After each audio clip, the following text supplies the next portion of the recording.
सुनीति नामक कन्या से हुआ। बहुत अच्छी कन्या, पर उसे कोई संतान नहीं हो रही। पर संतान तो चाहिए, संसार को आगे बढ़ाना है। तो राजा का दूसरा विवाह कराया गया सुरुचि नामक कन्या से। अत्यंत सुंदर, उसकी सुंदरता ऐसी कि राजा उसके आगे सब भूल जाए।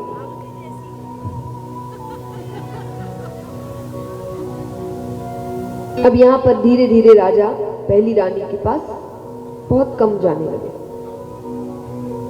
सुरुचि गर्भवती होती है, लेकिन लीला देखिए, सुरुचि गर्भवती हुई, वहां सुनीति भी गर्भवती, कि उसे देर से संतान हुई। यही थोड़ा पहले हो जाए शायद दूसरा विवाह ही नहीं होता।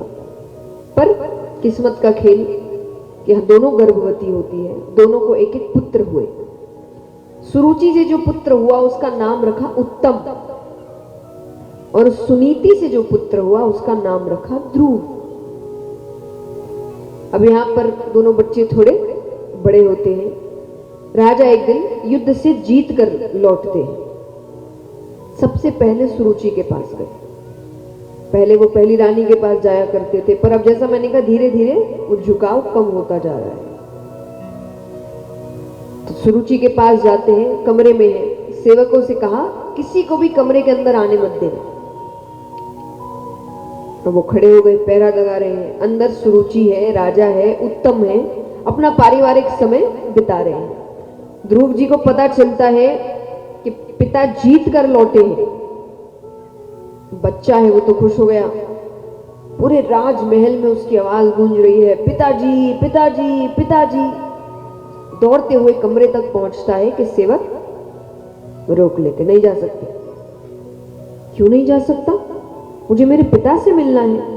बोले उन्होंने ही मना किया है, किसी को भी अंदर ना आने दिया जाए। अब उनके आदेश का पालन नहीं करेंगे तो हमें दंड मिलेगा, वो हमें दंड देंगे। ध्रुव जी कहते हैं तो मेरे आदेश का पालन नहीं करोगे तो मैं दंड नहीं दूंगा। अरे उनके दंड से तो तुम्हें मैं बचा सकता हूं, पर मेरे दंड से तुम्हें कोई नहीं बचा सकता। अब सेवकों को भी लगा कि बच्चा ही तो है, अपना पुत्र है, राजा क्यों क्रोधित होंगे। उन्होंने उसको अंदर जाने दिया। अब वो जाते ही सबसे पहले अपने पिता की गोद में बैठता है। अब बेटा है तो पिता भी लाड़ कर रहे हैं, पूछ रहे हैं कैसा है क्या है। उत्तम नीचे बैठा है। सुरुचि को अच्छा, उसको मानो यही बैठे बैठे भविष्य दिख रहा है कि ध्रुव राज सिंहासन पर बैठा है और उत्तम नीचे बैठा है। उसको इतना क्रोध आया कि उसने ध्रुव जी का हाथ पकड़ा और नीचे धकेल दिया। राजा एक बार उठते हैं, पर जैसा मैंने कहा उनको उसकी सुंदरता के आगे कुछ और दिखता, फिर बैठ जाते हैं। ध्रुव जी कहते हैं विश्वास ही नहीं होता, आप इतना बदल गए। पहले आप सबसे पहले माता के पास आया करते थे, आज आप उनसे मिलने तक नहीं आए।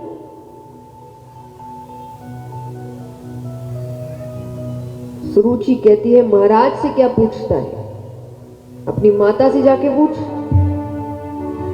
अभी भी देखो उस बच्चे के मन में उस मां के लिए घृणा नहीं आई है या नफरत नहीं आई है। वो सुरुचि से कह रहा है आप भी तो माता है, आप भी बता दीजिए क्यों क्यों नहीं आते मेरी मां के पास। बोले क्योंकि वो महाराज है। अब महाराज महारानी के पास आएंगे कि दासी के पास आएंगे। ध्रुव जी कहे मेरी माता दासी नहीं है, उस महल की महारानी है। बोले ठीक, अब वो स्थान मुझे दे दिया गया और तुम्हारा स्थान मेरे पुत्र उत्तम को। ध्रुव जी कहे उत्तम को जितना मिले मुझे उतनी खुशी होगी, मुझे बस पिता महाराज की गोद में बैठना है। अब वो कहे गोद में बैठना है तो जाकर भगवान विष्णु से कहना कि तुझे मेरी कोख से पैदा कर, वरना तू नहीं बैठ सकता। उसको डांट कर भगा दिया। वो रोते रोते अपनी माता के पास जाता है। अब माता समझा रही है, एक बार, दो बार, तीन बार, पर वो चुप ही नहीं हो रहे।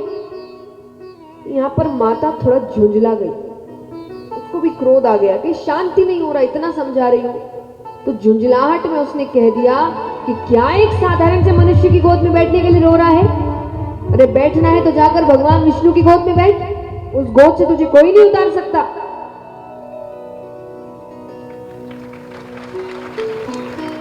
तो एक ही नाम बार बार बार बार, उसको ऐसा लग रहा है कि वो कहे ये भगवान विष्णु कौन है, ये कहां मिलेंगे, मुझे इनसे मिलना है।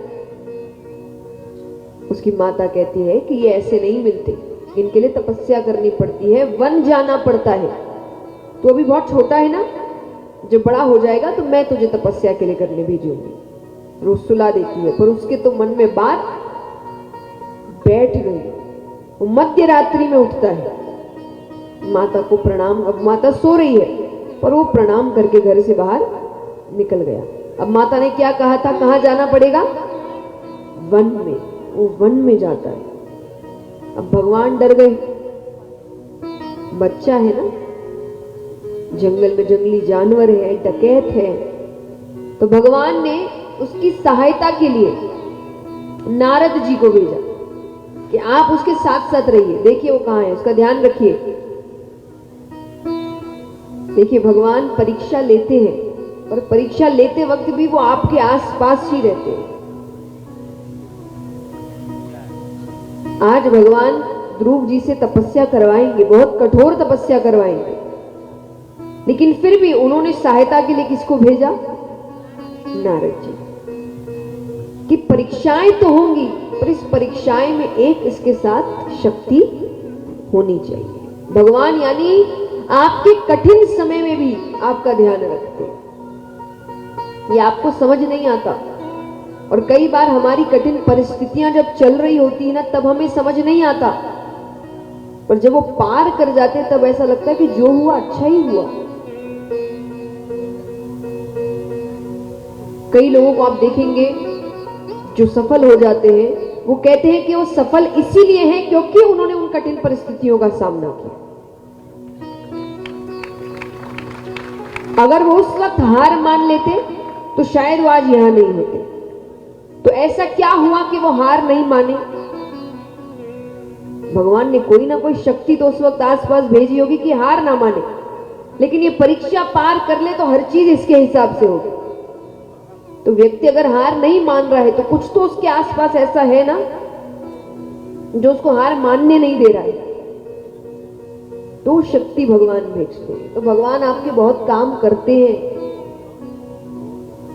हमें समझ नहीं आता, लेकिन आज भी अगर आप थोड़ा पीछे मुड़कर देखें, अपनी कठिन परिस्थितियां देखें, अपने काम हुए हुए देखें, अपनी जिंदगी देखें, अपने जीवन में आए संकट देखें, तो कितनी बार आपको लगेगा कि उसने कितनी सहायता करी है, कितने काम बनाए हैं, पर कभी हम इन चीजों पर ध्यान नहीं देते।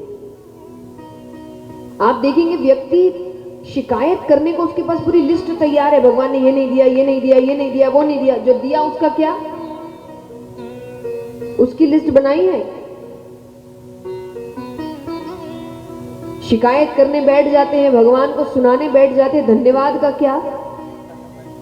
धन्यवाद किया है कभी?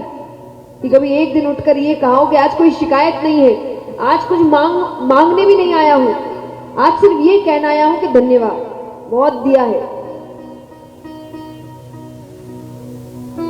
ये कोरोना का समय आया, जिंदगी में कितनी शिकायतें थी हमारी, ये नहीं मिलता, वो नहीं मिलता, पर इस समय ने ये सिखाया कि इन 2 साल में जिंदा निकल गए, वही बहुत बड़ी बात थी। किसी की शिकायत ये नहीं है कि काम नहीं हुआ, वो नहीं हुआ, ये नहीं हुआ। कहां इतनी बड़ी बड़ी चीजें शून्य बन गई और सेहत सबसे बड़ी चीज बन गई। अरे जिंदा निकल गए, बहुत बड़ी बात है। तो इसीलिए जिंदगी में कभी कभी भगवान को धन्यवाद करना भी सीखिए। उसने बहुत काम किए हैं, कर रहा है और आगे भी करता रहेगा। पर मनुष्य की आदत है कि जो उसके पास होता है ना, उसको उसकी कदर नहीं होती। मैं हमेशा एक बात कहती हूं कि मनुष्य ऐसा है कि अगर उसके पास लाखों की चीज है उसको वो 2 कौड़ी की लगेगी। अगर मनुष्य के पास लाखों की चीज है, वो उसको 2 कौड़ी की लगेगी, और अगर उसके पास 2 कौड़ी की चीज भी नहीं है ना, वो उसको लाखों की लगेगी। कि बेकार से बेकार चीज अगर उसके पास नहीं है, बस उसको लगता है वही सब कुछ है, और यहां सबसे अच्छी चीज उसके पास होगी, वो उस पर ध्यान नहीं देगा। तो थोड़ा जो है उस पर ध्यान देना सीखिए, उसके लिए भगवान को धन्यवाद करना सीखिए।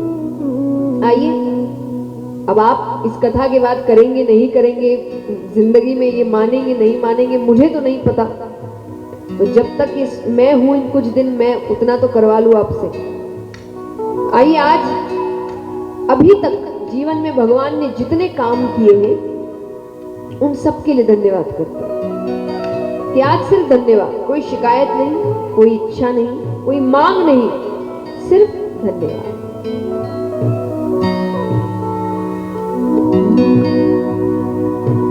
मेरा आपकी कृपा से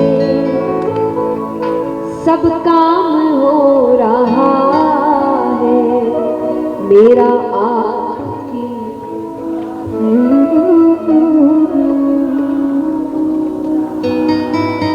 और भगवान ऐसे हैं, देखिए हम छोटा सा काम करते हैं, उसमें भी हमको कितना है, मेरा नाम मेरा नाम, मैंने किया मैंने किया। यहाँ वो पूरी दुनिया चला रहा है, सबकी जिंदगियां चला रहा है, फिर भी नाम अपना नहीं होने देता।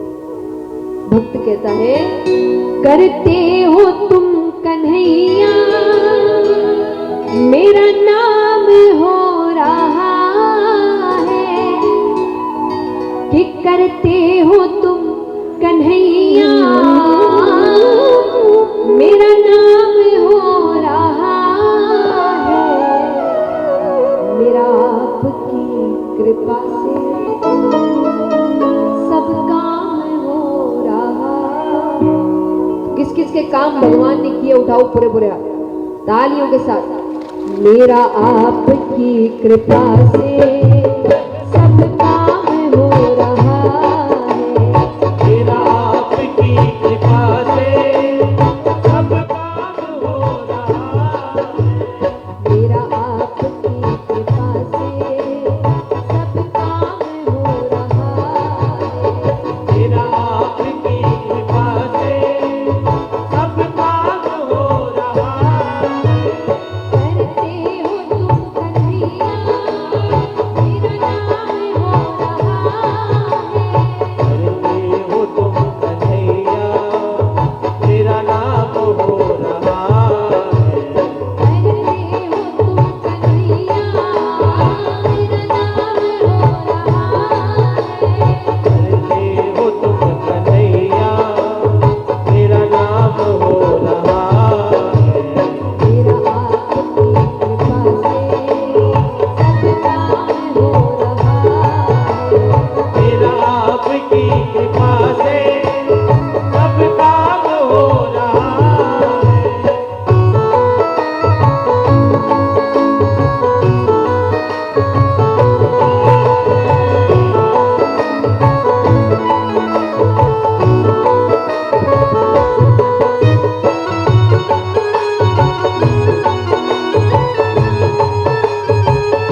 काम किए हैं जो असंभव रहे होंगे उस समय। लेकिन कहते हैं ना कि जब विश्वास में व्यक्ति कुछ कह देता है तो उस काम को पूरा करना भगवान का काम होता है। तो जिंदगी में कई बार ऐसा हुआ है कि ऐसे ऐसे काम हुए हैं जो असंभव थे, और सिर्फ हमें असंभव नहीं, पूरी दुनिया को असंभव लग रहे थे, ये तो हो ही नहीं सकता। लेकिन तब वो विश्वास भगवान पर और अपने काम पर ऐसा होता है कि जिस दिन पूरा हो जाता है ना काम, तब वही दुनिया जो कह रही थी असंभव है, ये हो नहीं सकता, कहती हमें तो पहले ही पता था। तो भक्त कहता है पतवार के बिना ही मेरी नाव चल रही है,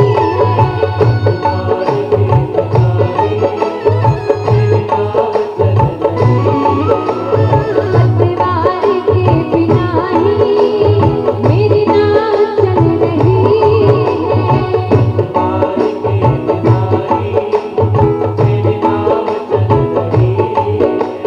हैरान है जमाना मंजिल भी मिल रही है,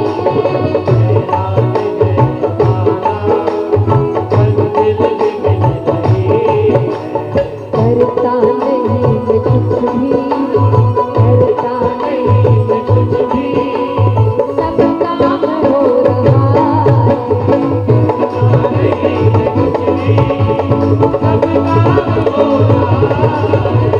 करते हो तुम कन्हैया मेरा नाम हो रहा है,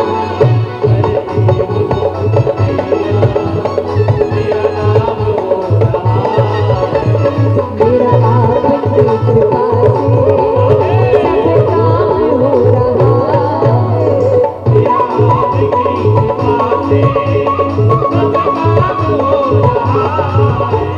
यहाँ कितने हैं जिनके काम हुए, एक बार उठाइए पूरे पूरे हाथ, एकदम लंबे लंबे, खड़े हैं बैठे हैं कहाँ हैं मुझे नहीं पता, पर जितने व्यक्ति तक मेरी आवाज जा रही है उठाना एक बार पूरे पूरे हाथ, और तालियां जोरदार एक साथ।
एक बात बताइए, यहाँ ऐसे कितने लोग हैं, और दरबार में झूठ मत बोलिएगा, एकदम सच्ची बात।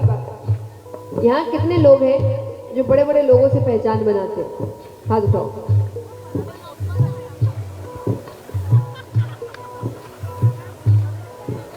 सच बड़े माने आपके हिसाब से जो आपके आसपास के बड़े लोग होते हैं, कौन कौन पहचान बनाता है, हाथ उठाओ। अब कोई बुराई नहीं है, मैं कोई वैसे जो लेकिन बनाता है, हाथ उठाओ। चलिए वेरी गुड। अब क्यों बनाते हो?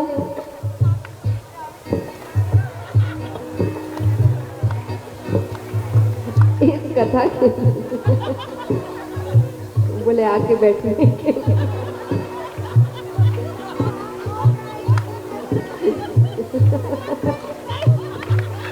चलिए अच्छी बात है। असलियत सिर्फ कथा के लिए नहीं, मतलब कि आप पहचान क्यों बनाते हैं? काम हो जाए, अपना काम निकलवाने के लिए, कभी कोई काम फंस गए कहीं पर तो काम निकल जाएगा। अब देखिए छोटे मोटे काम तो हो जाते हैं, लेकिन जो असल पहचान बनाई जाती है जिन बड़े कामों के लिए, कि जहाँ सच में अटक गए तो ये काम आएंगे व्यक्ति, जब सच में ऐसा कोई संकट जिंदगी पर आता है ना, तब इनमें से एक भी फोन नहीं उठाता।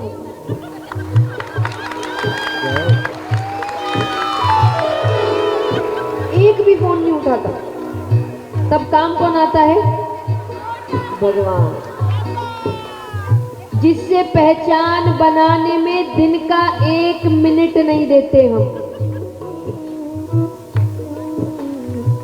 सबसे सच्ची बात बताती हूँ, ये जिंदगी बदल देगी आपकी। कि पहचान बनानी है, इससे बनो।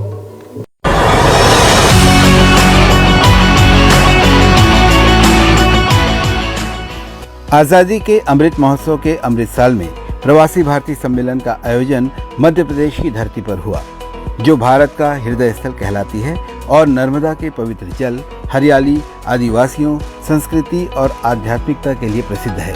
प्रवासी भारतीयों के साथ जुड़ने और प्रवासी भारतीयों को एक दूसरे के साथ बातचीत का मौका एक आत्मीय संगम था, जिसमें इंदौर वासियों ने